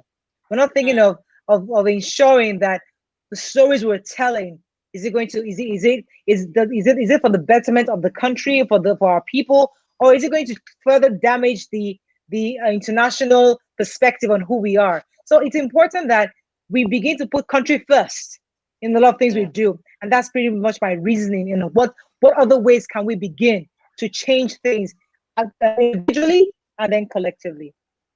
But then how doesn't that then interfere with our ability to inform the citizens so that they can make informed choices about who they vote for and how they respond to things going on in their community? I think changing the narrative has its place and should definitely be an agenda that we're all behind in different forms of media, in different aspects of our lives, in our individual personal life. I take responsibility where I work. At my university, I never used to attend the graduation of my students. It was never mandatory, and I was also busy anyway. One day I attended, and I realized that I was the only Black person on that stage of academics. And when you look at my students, there's a mix of races, and I'm thinking, actually, I have a responsibility to be here to represent. Do you understand? So that is part of my effort, my own little small effort in that part of changing that narrative, that actually when my students see all the professors and the academics on stage, there is a Black woman there who they can relate to. It's not just all white faces or professors. So that's what I mean, that we change it. Sorry? Leave it because there anyway. So when you actually when you encourage them to get to certain levels, they can actually take action because they can see you at that level already. Exactly. So those are part of what we talk about changing the narrative. It's not simply about constructing a narrative that suits the objective of changing the narrative. Investigative journalists still got to investigate and still got to tell the truth. You know, you still got to portray that. You still got to show police brutality. You still got to do all those things. And if we're not, social media is going to help us. Citizen journalists are going to help us.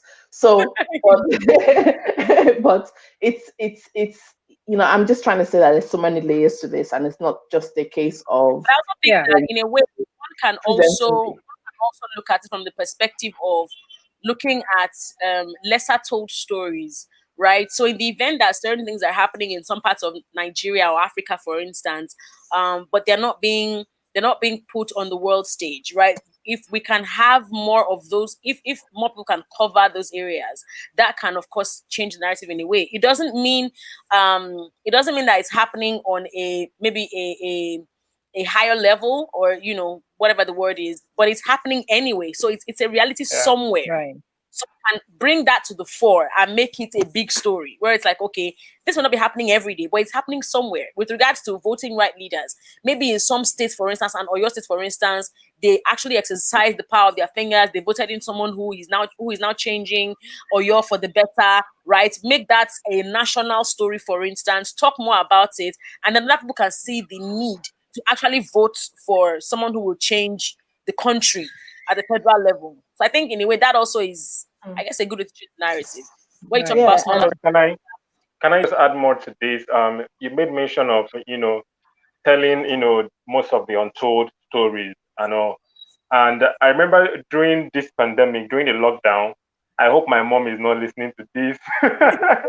I really wanted to document this COVID, not like frontliners, because the pictures we were seeing out there were just this white guy, and this is also one of the major reasons people here in Nigeria, here in Africa, don't even believe that this thing is real.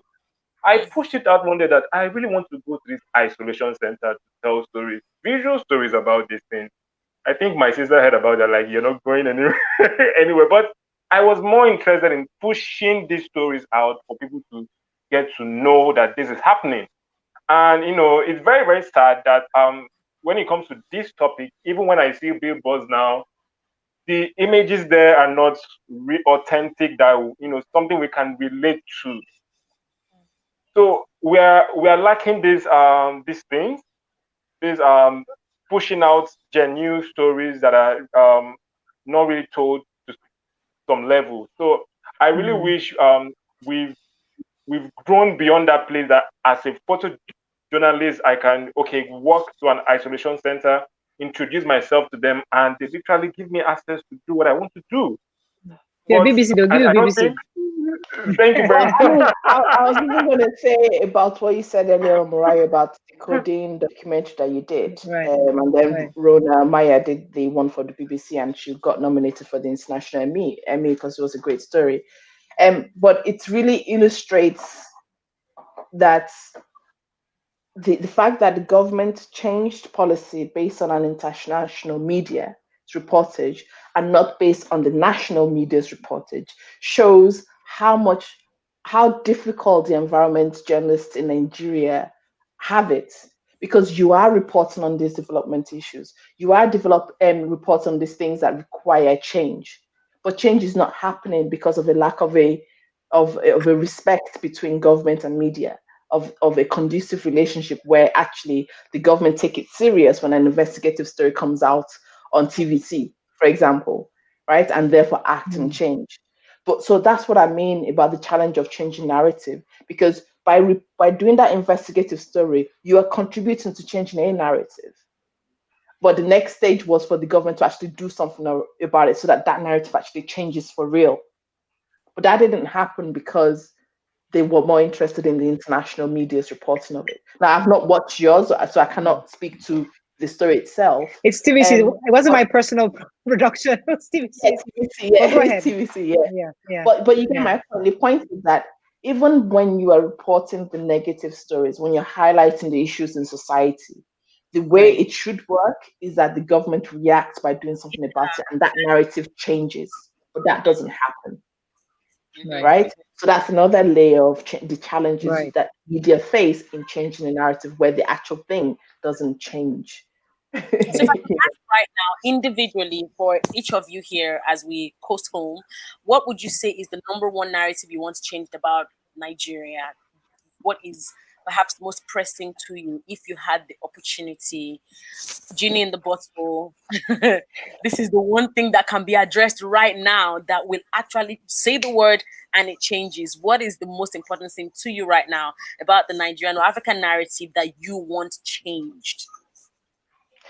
Mine has got to be around women equality and gender roles, and gender issues. It's really got to be about that. And I think I'm in the middle of doing some research right now, and one of the key motivators of people entering journalism was that they saw somebody like themselves on TV, right? So you cannot underestimate the importance of representation, of seeing yourself as seeing, like I said, a Black woman expert on, I think there's some scientific thing, I can't remember what the topic was, and thinking, oh, okay, so they exist, right? I'd love for that narrative of the Nigerian woman or the African woman to be better empowered, right? I'd love for us to see less of because imagine how many people enter their marriage and automatically assume their mother-in-law is going to kill all their children because of what they've been seeing in Hollywood, right? So it's funny to us, but that's the reality. That is the reality. So I'd love to see better representation of how women are represented in storylines, in media content, but also just in positions of power, right? Yeah, in terms of seeing more women in politics and not being asked about, how you're gonna be a president while just kids. Are you gonna balance family? Yeah, I get that question a lot. That would be the one narrative I'd love to change, so that we can actually see more Nigerian women, more African women, young girls. My daughter, I've got three girls. So representation is so important to me, and seeing themselves as capable to be whatever they want. That would be one thing I'd love to change in terms of narratives. Lovely. Mariah? For me, I think I would like to change the perspective, the perception people see of us, have of Africans or Nigerians across the world. I'd like us to show and portray more of our professionals. I'd like to have a proper database of who is where, what they're doing, how long we have the expertise we have out there, the human capital development we have. The Nigerians who are doing great things in different parts of the world. We have many in Asia, we have many in Southern America, we have many in Northern America. So we need a database of these people and use them as that's human capital that we're truly not harnessing. And one of the perspectives I like to change is you let Nigeria appreciate these expertise and find a way to use these expertise home, because that's what India did. India made use of the Indians in the diaspora. That was a major part of the revolution that happened in India. So we must take in these expertise that we have and use them back home. And that's one of the things I like to change, that perspective of those over there, to know that they have a home here in Nigeria, They have space here in Nigeria, and change Nigeria's perspective here, where they know that we have professionals out there that we can actually work with to make Nigeria better. So I would like to definitely change that, that narrative amongst Nigerians, home and abroad. Iene. All right. For me, I would say I want to see a continent where African creatives, they know the power they have in their hands, not just holding your cameras. Like, you understand how powerful you are as a creative, as a photographer. And I want to see a continent where we see ourselves as professionals, really, really professional. We don't just see ourselves as, okay, there's no job, let me go into this career. Like, we see ourselves as professionals and treat ourselves as professionals. So that's it. Thank you. Wow, that's great. Thank you so much. That was really inspiring. A few comments we'll take. And guys who are watching, we thank you so much, from YouTube to Twitter, Periscope on Twitter, of course, and to Facebook. Thank you guys so much for joining us. We see your comments and we totally appreciate them. And I want to also pose this question to you. What is the one narrative that you really want changed about Nigeria or Africa? And in the event that you're already doing stuff to change the narrative, we'd also like to celebrate you, because we're all about celebrating people who are actually doing the work. Umbosowo Edem Usanga says, focus on lesser told stories, and if there is a negative story, we still tell it by always bringing out a true situation that can negate the negative stories. For every bad guy in Africa, there is a corresponding hero. I need that on a t-shirt. It is very crucial for people training you to know the context within which you operate. That's a mentor to mentee quote I think that person took from there. Another one here says, this is Olufumi Ogidon. When a picture is documented and the government or individual don't like it, then a change should be effected so that the story can change. Yes, that is one thing that I have also picked from our chat. She goes again in another place. She says, it is what it is. If those places, people or things are not the way they are, it can't be captured otherwise. Documentary is capturing reality without removing anything. So the narrative shows where our nation truly is. Kenneth Udeze says, to get the youth, go to where the youth are, social media. Umbosowo Edem Usanga says, going to their domain, natural environment, and their platforms. That's awesome. I think I can take one or two more comments. Kenneth Udeze, right, re-echoes Iyene's comment. You have to be the streets to document the streets. I need that on a t-shirt as well. And says, absolutely correct. I faced the same thing during the lockdown while doing a documentary as to how the lockdown was affecting people. And some people legitimately almost beat me up, saying the government paid me to come and spy on them and said I had to give them out of the money I was given by the government. Wow. These are real issues, So I'd like before you go, advise any journalist out there, whether photojournalist or web journalist or TV journalist or video journalist, anyone who's a journalist in whatever capacity, who's feeling like at this point I can't even stress myself. Nigeria is stressful enough. There's just much negative news. Like Mariah did mention earlier today, taxis are going crazy yet again. Content creators are going to be taxed moving forward. That is still a hot topic in Lagos right now. The government, Lagos State government has said that content creators who create audio and visual content would have to start paying a 5% levy on whatever they are paid. And it's just the most ridiculous thing. And so people who are neck deep in journalism, in whatever context, are feeling so discouraged. And it's hard to tell these guys not to take brown envelope in some instances, or altogether dump that passion and go get a 9-to-5 job that will not stress them as much as something that will bring a continental change. So what would be your advice to them, particularly because you all on this panel have, years of experience and you have done something that has changed the narrative in one way or the other. So please advise everyone who's watching this evening with regards to how to navigate that space where it feels like nothing good can come out of this journalism passion that I have. Just keep going. I think your organization, organizations that you work for have a duty there as well. So it's not just something that you need to carry on your own as an individual content producer, as an individual journalist.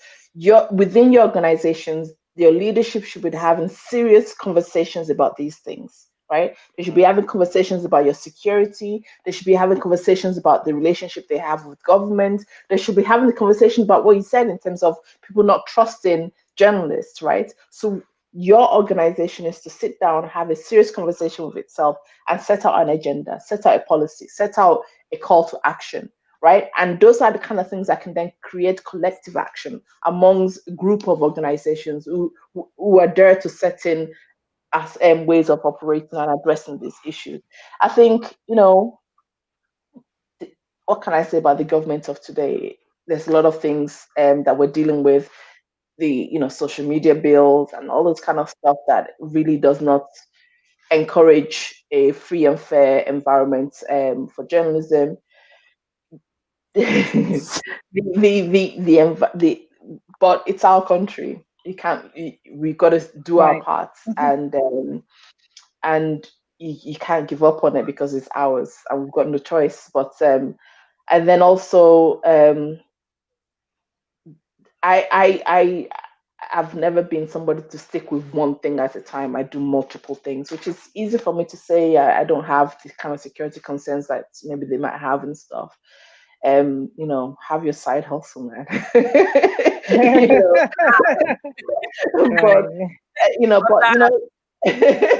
But that's funny to say, and it's really sad because somebody said about brown envelope journalism the reason why people do that is because they're not being paid properly, right?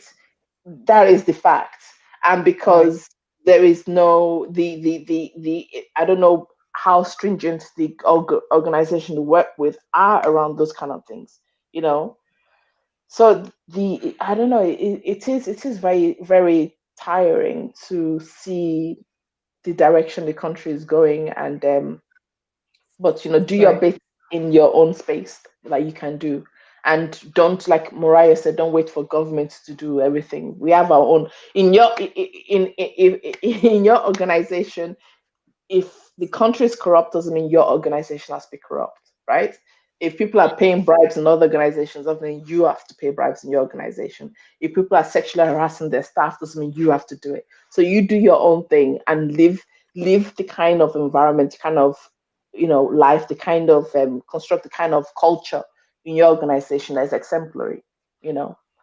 That's, I don't know what else to say beyond this. For me, I just want to remind journalists out there that they have the fourth realm. That media is the fourth realm of power, and then we have that power protected by the Nigerian Constitution. I think is Section 32, I believe, that protects us, gives us the right to question, to hold government accountable. It's there, so you have that as a backing constitutionally. So your profession obviously is that which must hold government accountable. At the same time, understanding the environment we live in, the circumstances around the kind of environment we do have, I would advise that you can also find other ways, as Dr. Yemisi said, find other ways of telling the story. It's one thing to critique the government, and another thing to tell a different story in different ways. So there are new ways, infographics, there are ways of holding governments accountable, not directly to their faces. So you got to get creative, use the social media, use different tools to still hold governments accountable, not directly, indirectly. There are new ways of framing your story such that government doesn't feel threatened, but they hear the news, be factual, ensure that that you're using only you're giving the right information at every point in time.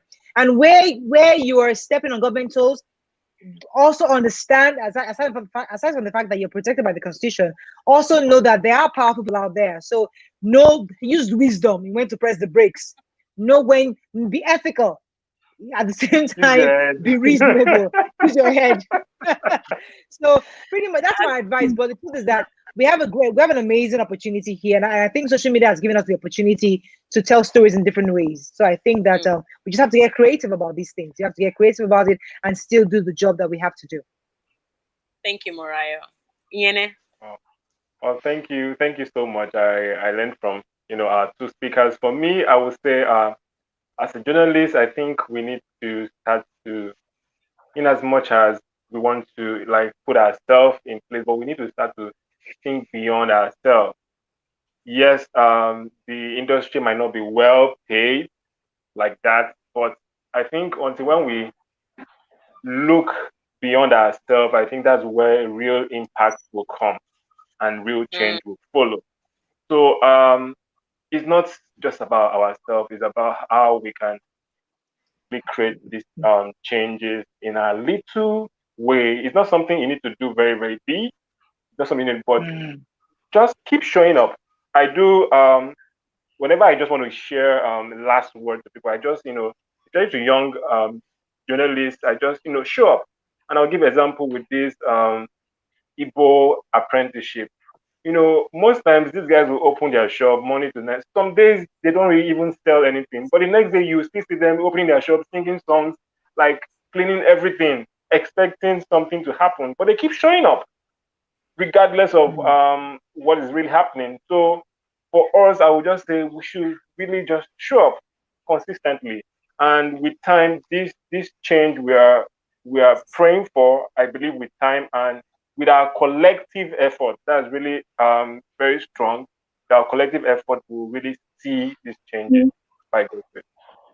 thank you so much for that. Before I let you go, someone is asking beyond photojournalism, as a specialization, what other areas can one use, right? Or what other platforms can one use to reframe the African narrative? I know that, of course, like I mentioned, if you joined much earlier today, Mariah is a TV presenter. Um, and Dr. Yemisi also, is neck deep into research work and journalism as well.